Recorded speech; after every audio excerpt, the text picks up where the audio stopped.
bien avant Jésus, les prophètes sont des hommes choisis et envoyés par Dieu pour dire ce qui va advenir, et notamment ce qui va advenir de beau, de bon et de bien après une période de souffrance et d'épreuve, et surtout après des moments d'infidélité de la part de Dieu, de la part du peuple à l'égard de Dieu.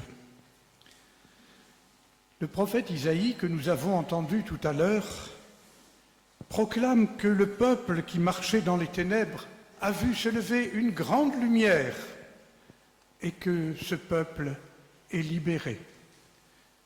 Mais au moment où le prophète Isaïe proclame cela, le peuple est dans la détresse.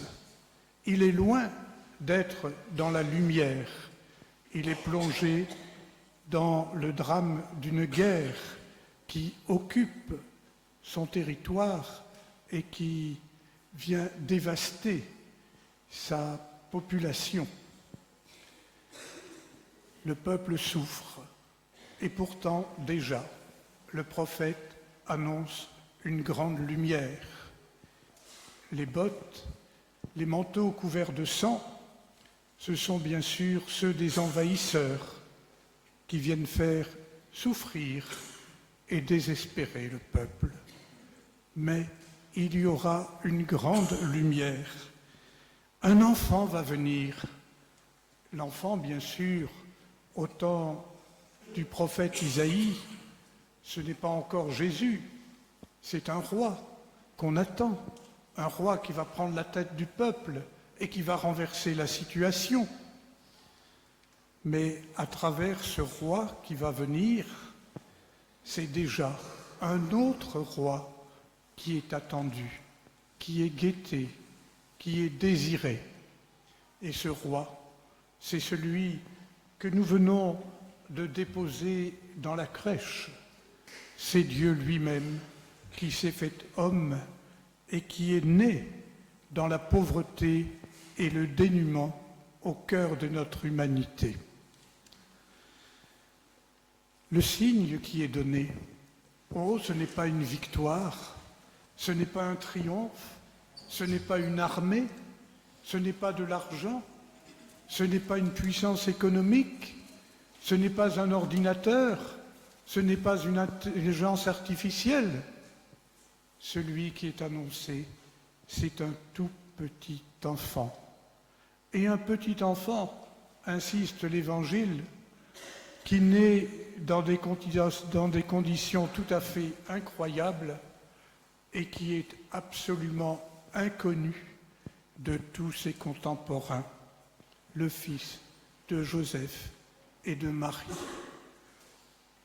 On dira dans l'Évangile un jour, mais de Nazareth, que peut-il sortir de bon? Et pourtant, c'est de Nazareth que Jésus et Marie vont venir pour les raisons que nous avons entendues jusqu'à Bethléem pour donner naissance à Jésus à l'occasion de ce fameux recensement prescrit par l'empereur Auguste. Jésus naît au hasard d'un voyage, au milieu de la foule, un peu comme s'il devait naître ce soir au milieu de notre grande assemblée. Bien entendu, on mettrait la future maman un peu à l'écart pour qu'elle puisse accoucher paisiblement. C'est ce qui s'est passé ce jour-là, mais le seul écart qui était disponible à côté de la maison commune, eh bien c'était l'étable où se trouvaient les animaux. Et c'est là que Jésus va naître. On est loin, loin, très très loin, immensément loin d'un roi tout-puissant, d'un chef militaire, d'un stratège, d'un calculateur. On est dans la faiblesse à l'état pur. Et l'Évangile insiste par la voix des anges pour expliquer que on va trouver quoi? Un petit enfant emmailloté, couché dans une crèche. Et à qui les anges vont-ils révéler cela? Dans les réseaux sociaux, sur les plateaux de télévision, sur les émissions en boucle? Pas du tout. À de pauvres bergers. Les bergers vivaient toujours à l'écart, parce que bien sûr, ils devaient être à côté de leurs troupeaux. Et puis, les bergers n'avaient pas beaucoup de place dans la société commune. On les méprisait plutôt, parce qu'ils ne vivaient qu'avec les bêtes, eux, bien sûr. Et c'est à ces hommes que les anges vont porter la grande nouvelle. Grande nouvelle, mais je viens de vous dire qu'il s'agit de la naissance d'un petit inconnu au hasard d'un voyage, annoncé à des bergers, quantité négligeable de l'humanité de l'époque. Et voilà, les acteurs de ce bouleversement considérable, répercuté à nouveau par les anges qui proclament gloire à Dieu et paix sur terre aux hommes qu'il aime. Chers amis, dans notre société d'aujourd'hui, nous cherchons toujours ce qui est fort, ce qui est puissant, ce qui se voit, ce qui s'entend, ce qui séduit, ce qui domine, ce qui possède. Bref, nous cherchons toujours pour nous-mêmes et pour notre monde ce que nous pensons trouver comme sécurité dans nos manières humaines. Et ce soir, si nous prenons au sérieux le message de Noël, nous nous laissons bouleverser, transformer, renverser. Ce Fils de Dieu, petit enfant, négligeable, au milieu d'un peuple négligeable, annoncé à des personnes considérées comme négligeables, ce Fils de Dieu nous apporte toute la puissance de l'amour de Dieu, toute la puissance d'un amour qui peut bouleverser, transformer, renverser notre propre vie. Nous connaissons personnellement, ensemble, dans notre société, dans notre pays, dans notre Église, des difficultés, des épreuves, des souffrances, des contrariétés, bien sûr. Mais ce soir, il nous est dit qu'une force extraordinaire nous est donnée dans l'amour de Dieu qui vient à nous sous les traits d'un petit enfant. Et pourquoi?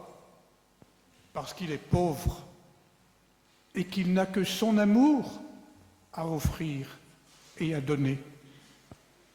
Tout à l'heure, quand vous défilerez devant la crèche ou que vous contemplerez la crèche dans vos maisons, vous verrez qu'il est souriant, qu'il est agréable, mais qu'il n'a rien, si ce n'est qu'un cœur pour aimer, et un cœur qu'il va nous livrer plus tard en mourant sur la croix par amour pour nous. Chers amis, où sont la vraie puissance, la vraie force, la vraie gloire, le vrai génie? Où sont-ils? Ce soir, Jésus nous dit qu'ils sont ici, parmi nous, dans cette Église. Si vous devenez disciples de Jésus, si vous l'accueillez, si vous l'écoutez, si vous le suivez, qu'est-ce qui vous est donné? Des remontrances? Certainement pas. Ce petit enfant en est incapable. Une volonté de capturer votre liberté? Certainement pas. C'est lui qui vous tend les bras. Un désir de vous enrôler, de vous faire obéir, de vous contraindre? Il a besoin. Mais oui, c'est lui qui a besoin de vous. Le petit enfant, même quand il est le Fils de Dieu, attend tout de ce qu'on veut bien lui donner. Mais en échange, il nous offre ce qui est le plus fort, le plus puissant, le plus fécond, le plus efficace pour transformer nos vies, nos cœurs et notre monde, un amour plus fort que tout. Et ça, mes amis, vous en êtes capables parce que Dieu s'est fait petit enfant, il s'est mis à notre hauteur. Nous sommes à la hauteur du Fils de Dieu. Aucune domination, aucun écrasement, mais un amour généreux, offert et partagé. Et cela, vous pouvez l'accueillir, vous pouvez le partager, vous pouvez l'offrir, vous pouvez être à la mesure de ce Dieu qui nous aime. Qui que vous soyez, ne vous dites pas ce soir « Oh, je suis venu à la messe parce que c'est la tradition, parce qu'on est en famille, mais c'est tout.